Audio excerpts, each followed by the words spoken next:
Hello everyone, আমি মোহাম্মদ ফারহান হোসেন। তো আজকের এই ভিডিও লেকচারে আমরা স্টপ অ্যান্ড ওয়েট এআরকিউ নিয়ে আলোচনা করব। তো চলুন শুরু করা যাক। তো স্টপ অ্যান্ড ওয়েট এআরকিউ বলতে আসলে কি বোঝায়, এখানে লেখা আছে দেখেন। স্টপ অ্যান্ড ওয়েট এআরকিউ মানে হচ্ছে automatic repeat request is an error control protocol used in data link layer to ensure reliable data transmission.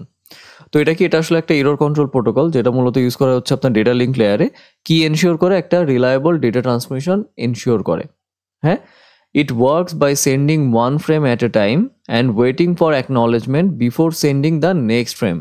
এটা কিভাবে কাজ করে যে একই সময়ে জাস্ট একটা ফ্রেম হচ্ছে ও সেন্ড করে দিবে এবং যতক্ষণ না পর্যন্ত ওই ফ্রেমের অ্যাকনলেজমেন্ট না পাবে, মানে ওই যে ফ্রেমটাও সেন্ড করলো রিসিভার থেকেও একটা অ্যাকনলেজমেন্টের জন্য ওয়েট করে এবং সে যখন অ্যাকনলেজমেন্ট সাকসেসফুলি রিসিভ করে এরপরেই সে নেক্সট যেই ফ্রেমটা আছে সেটাকে আবার পাঠায়। তার মানে একটা সময় সে একটা ফ্রেমই পাঠাবে এবং যতক্ষণ না পর্যন্ত ওই ফ্রেমের অ্যাকনলেজমেন্ট সে রিসিভ করতেছে তার আগ পর্যন্ত সে অন্য কোনো ফ্রেম পাঠায় না। এখন এখানে অবশ্যই একটা নির্দিষ্ট মানে টাইমের মধ্যে অ্যাট এ টাইম যেহেতু, ওকে, মানে এমন না যে অ্যাকনলেজমেন্টের জন্য ও মানে অনেকক্ষণ ওয়েট করতেছে, একটা নির্দিষ্ট টাইম পর্যন্ত সে ওয়েট করবে, যেটা আমরা একটু পরে এক্সাম্পলের মাধ্যমে আরও বিস্তারিত দেখব।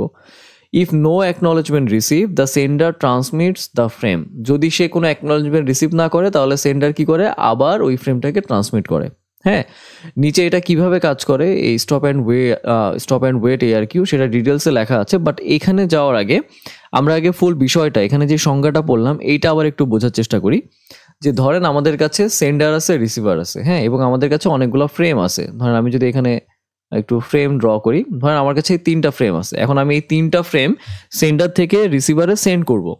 হ্যাঁ, তো আমার মানে প্রোটোকলটা কি, স্টপ অ্যান্ড ওয়েট এআরকিউ। তো আমি এখানে মার্কিং করি, এটা হচ্ছে আমার 0 নম্বর ফ্রেম, এটা 1, এটা হচ্ছে 2।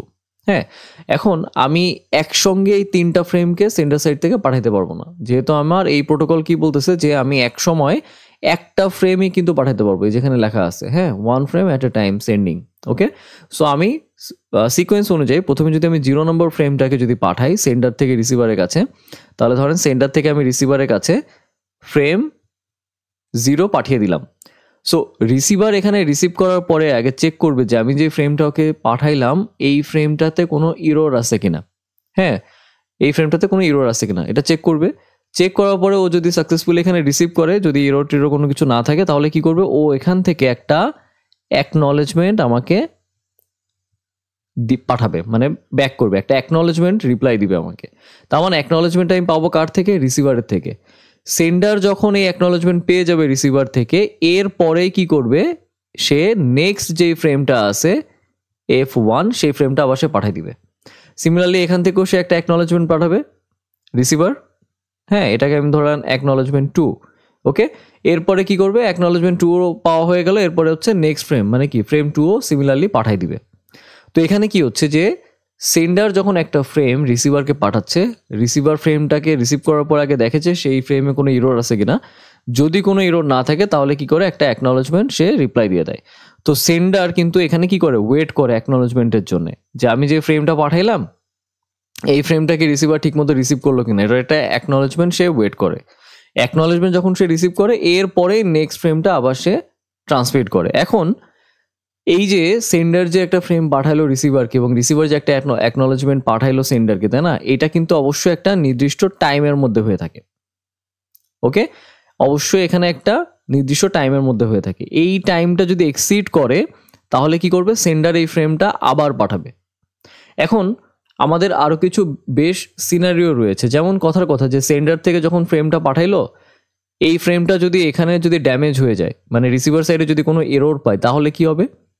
চলেন আমরা আরেকটা সিনারিও দিয়ে একটু আলোচনা করি।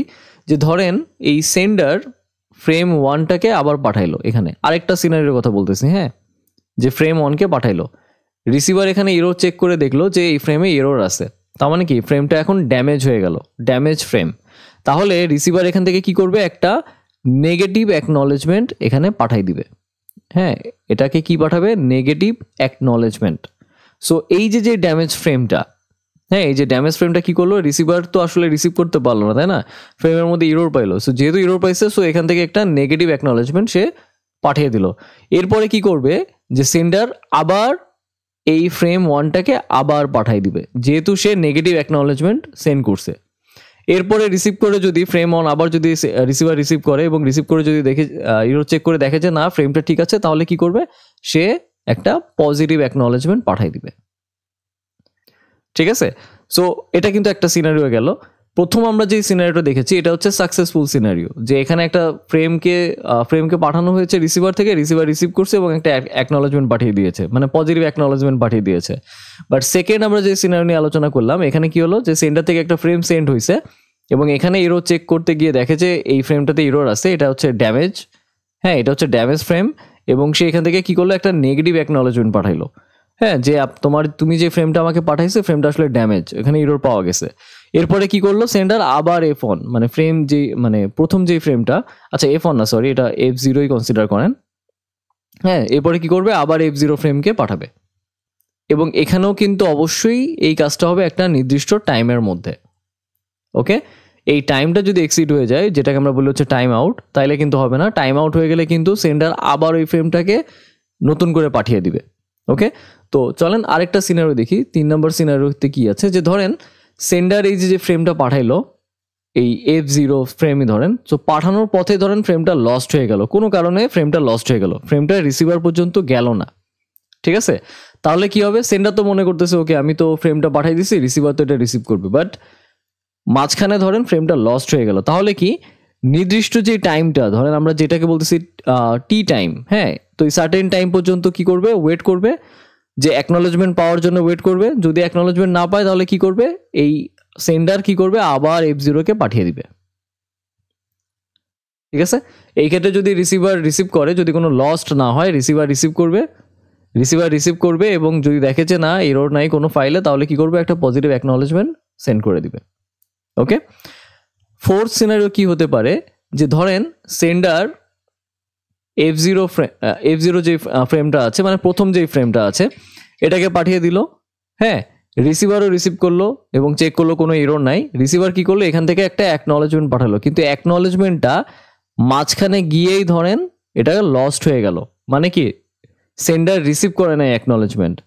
ওকে, রিসিভার যে অ্যাকনলেজমেন্টটা পাঠিয়েছে সেটা কিন্তু সেন্ডার রিসিভ করে নাই এবং ধরেন যে টাইমটা ছিল টি টাইম, এই টাইম এক্সিড হয়ে গেছে, মানে টাইম আউট হয়ে গেছে।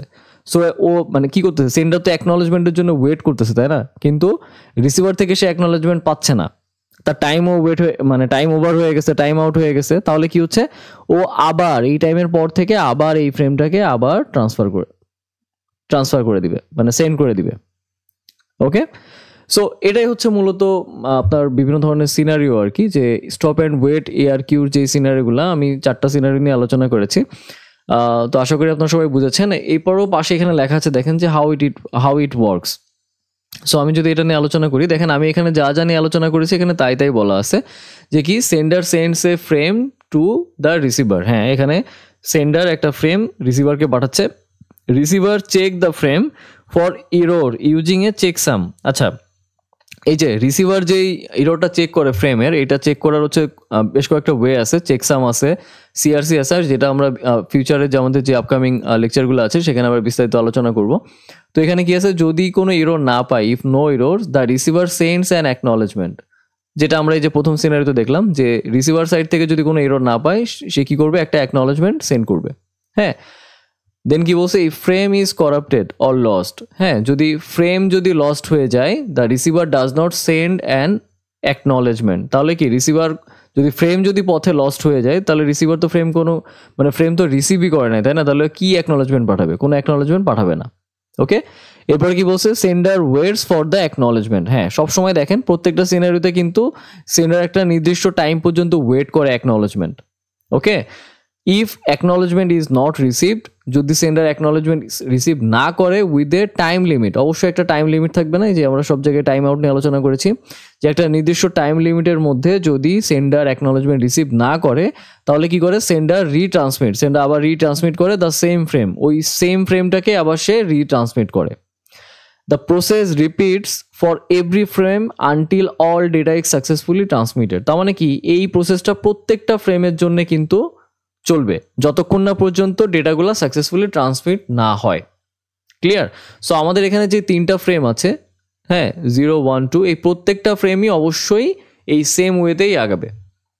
ওকে, কোনো একটা ফ্রেম ধরেন কথার কথা 0 নম্বর ফ্রেম সাকসেসফুলি ট্রান্সফার হয়েছে, বাট 1 নম্বর ফ্রেমের ক্ষেত্রে যদি এই 3টা সিনারিও কোনো একটা সিনারিও যদি মানে ঘটে যায় আর কি, যে ফ্রেম লস্ট হয়ে গেল বা নেগেটিভ অ্যাকনোলেজমেন্ট পেলো বা অ্যাকনোলেজমেন্ট লস্ট হয়ে গেল, তাহলে কি হবে, এই ফ্রেম 1 যতক্ষণ না পর্যন্ত সাকসেসফুলি ট্রান্সমিট হবে ততক্ষণ পর্যন্ত ফ্রেম 2 কিন্তু সেন্ড হবে না। ফ্রেম 1 এর পরেই কিন্তু ফ্রেম 2 সেন্ড হবে। ওকে, তো আশা করি আপনারা সবাই বুঝেছেন। এরপর যদি আপনাদের কোনো প্রবলেম থেকে থাকে আপনারা আমাকে মেল করতে পারেন, আমি অবশ্যই মেল ব্যাক করার চেষ্টা করবো। ধন্যবাদ সবাইকে।